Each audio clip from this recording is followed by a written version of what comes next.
Welcome to Susi ருசி. இன்னைக்கு நம்ம பார்க்க போகிறது உள்ளி போண்டா.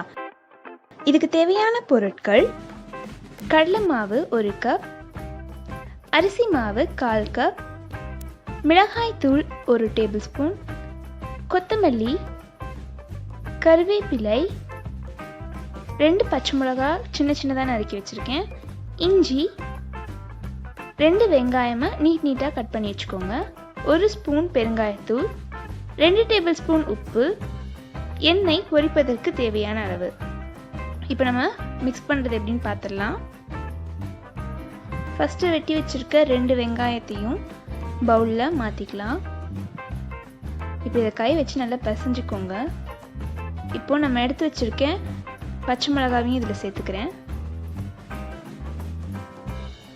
அப்புறம் இஞ்சி சின்ன சின்னதாக கட் பண்ணி வச்சுருக்கோம், இதையும் நான் அதில் சேர்த்துக்கிறேன். அப்புறம் நம்ம கட் பண்ணி வச்சுருக்க கருவேப்பிலை, கொத்தமல்லி,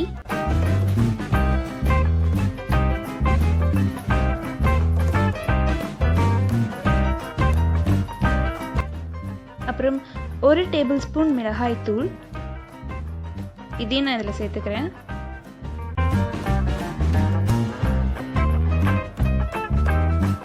இதுக்கு ஒரு 1/2 டேபிள் ஸ்பூன் உப்பு சேர்த்துக்கிறேன். இதை ஃபஸ்ட்டு கை வச்சு நல்லா பிசைஞ்சிக்கலாம்.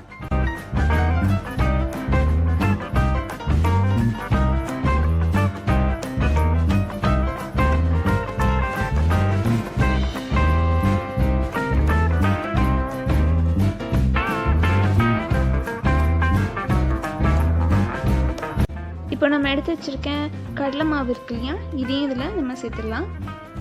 1 கப் கடலை மாவு, அதை ஃபுல்லாக சேர்த்துக்கலாம். இப்போ அதே மாதிரி அதே கப் சைஸ்க்கு அரிசி மாவு ஒரு 1/4 கப் எடுத்துருக்கேன், இதையும் நம்ம இந்த கடலை மாவோட சேர்த்துக்கலாம். இப்போ இது ரெண்டையுமே நம்ம தண்ணி விடாமல் பிசைஞ்சிக்கலாம், ஏன்னா அந்த வெங்காயத்துல ஈரத்தன்மை இருக்கும்.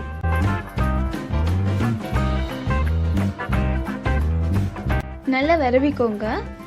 உங்களுக்கு தேவைன்னா கொஞ்சமாக தண்ணி ஆட் பண்ணி பிசைஞ்சிக்கலாம்.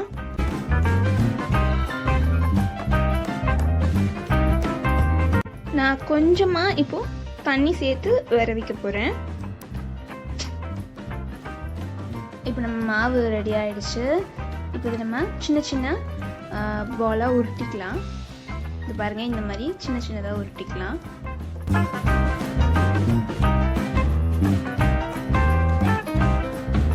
ஊர் சைட்லாம் பார்த்தீங்கன்னா உள்ளி வடைன்னு சொல்லுவாங்க. இதே மாவு மிக்சர் தான், அதை வந்து உருட்ட மாட்டாங்க, அதை அப்படியே ஸ்ட்ரெயிட்டாக எடுத்து எண்ணெயில் பொரிக்க போட்டுடுவாங்க.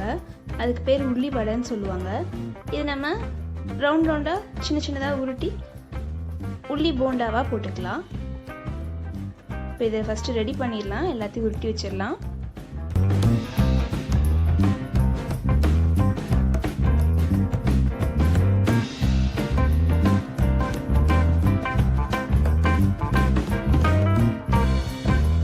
இப்போ எண்ணெய் நல்லா சூடாயிடுச்சு, இங்கே பாருங்கள்.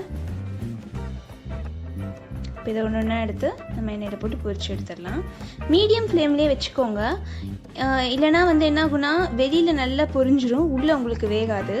மீடியம் ஃப்ளேம்லேயே இருந்தால் உள்ளே நல்லா வெந்துடும். லேசாக அப்படியே திருப்பிக்கோங்க. பாருங்கள் எவ்வளோ அழகாக இருக்குன்னு. இந்த வெங்காய போண்டா சுக்கு காப்பி கூட சூப்பராக இருக்குங்க, அருமையான டேஸ்டாக இருக்கும்.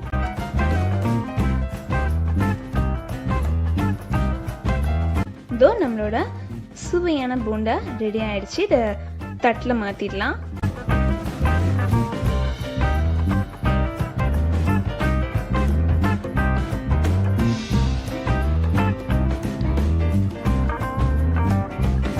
இதோ நம்மளோட சுவையான உள்ளி போண்டா ரெடி. இதை சுட சுட ஒரு சுக்கு காஃபி கூட வச்சு சாப்பிட்டா டேஸ்ட் அருமையாக இருக்குங்க.